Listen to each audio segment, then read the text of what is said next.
Death be not proud. You smell that, Internet? That's arrogance coming back to the world of Kings of War. Briefly, this is a little hobby video I wanted to throw together for a while. And these are my this is my Goblin Chariot video. For a while I've been thinking about chariots ever since the Cow Pack 2018 came in, and now that they're kind of viable nerve-wise and everything, and they actually are really good and they're stable again, instead of just like, well, let's face it, anything that gets shot on my end usually dies with one dice roll, because somehow I'll accrue like 7 wounds, and then they'll roll a 10, and then they'll roll a 10, and I'll be dead anyway. So it doesn't really matter, which is like hilarious, because like when I shoot somebody with 30 shots, I'm lucky if I do like 3 wounds, and then I do absolutely jack shit the next turn, and then we're in combat. So you know, when I was thinking about like Goblin Chariots, what was I going to throw together for a while? Was I going to convert something, or was I going to take an existing model? I decided to go path of least resistance, and I took an existing Mantic model and I just put them on a chariot horde base, and I'm like, hey, instant chariots. I did like one lazy man's conversion. I took a saw and I sawed the guys off the base and I put them onto the chariots. And so let's go look at the model and have a little bit of fun here. So let's go through some of the tools that you're ultimately going to need. You're going to need a pair of pliers, and that's to grip the model, basically. Hi-ya. Just like that, when you saw through them. There'll be a link in the description to actually how to saw through one. That's a mastercrafted video. If that's still up, I will make sure that's in the description. And you basically saw at the base of the feet, and you take them off his base, no problem. And then ultimately you can either get to a point where you clip them off, or you cut him off the rest of the way through.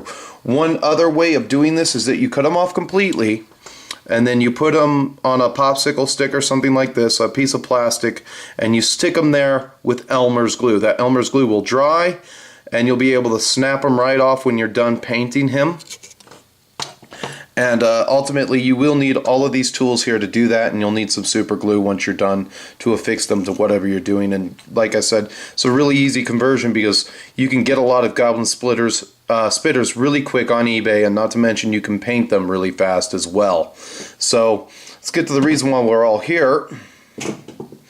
And basically, get rid of that. Bring this into view here. I'm going to stand up a little bit. You get the Goblin Chariots right there, and they're just mincers, and I know they're just mincers, but I think they're better than the Chariots, actually, you know, because they're Mantic models. Everybody knows what they are, because Mantic doesn't produce the Goblin Wolf Rider Chariots, but I like them for what they are. And basically you have two-man crews on each one. Most of them have bows. I still have to add the other crew member there. I'll get to them eventually, don't know when.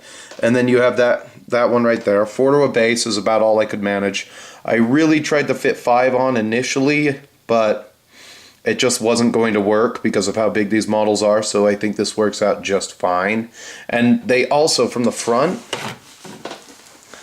when you're looking at them, zoom in a bit there, they look very imposing. Now another thing that's an advantage to these is that they have less of a footprint this way than a Legion of Rabble or a Horde of Sharp Sticks. So one of the problems I have with my Goblin army that I ran into a little bit at Adepticon was Crowd Crush, and that seemed to bite me in the ass. But with this, I'll have less of a frontage, and I'll have more of a threat range, not to mention I can offer shots off with these. And a horde of these got a nice little nerve bump. They went from 13-15 to 14-16. So if you get 2 hordes of these with the Banner of the Griffin nearby, you've got 2 units at 15-17 with 32 shots locked and ready to go. I'm sure somebody would be able to do a lot of damage with shooting like that. I'm not one of those people, but I am thinking about throwing together another regiment and doing a better idea than using now I use the what do you call it for the base. So for the bases, you have the standard Mantic large cavalry tray right here, but I use the Ironheart Artisans 150 by 200, and let's get a good shot of that right there. And the reason why is because they do have these cool little notches for the leader points on the base and everything, which really helps out tremendously. But I think when I do this again, I'm going to take 2 of these and I'm going to glue them together, because one problem that I have with all wood, with when it's too big, when you have a masonite wood or whatever this is made out of, if it's too big, it warps for some reason. My wood bases, if they're too big, they always warp. So that's something you got to watch out for. So I think what I'll do is I'll glue 2 of these together, and then I'll retreat multi-base one way and do that just instead, or I will decorate the entire thing and there'll be a lot of super glue involved, just like the first one.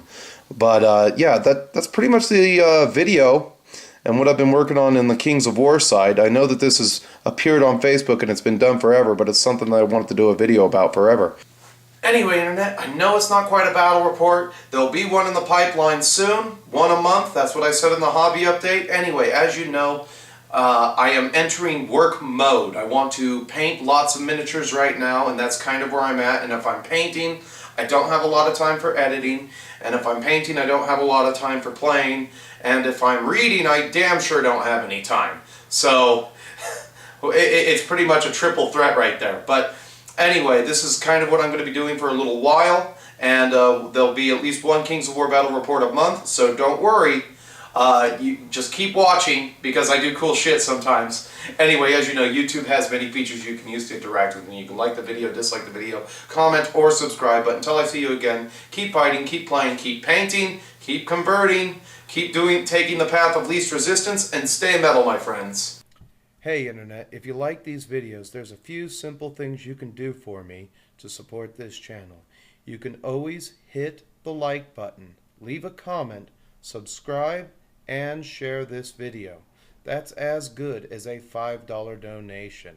Thank you for your time.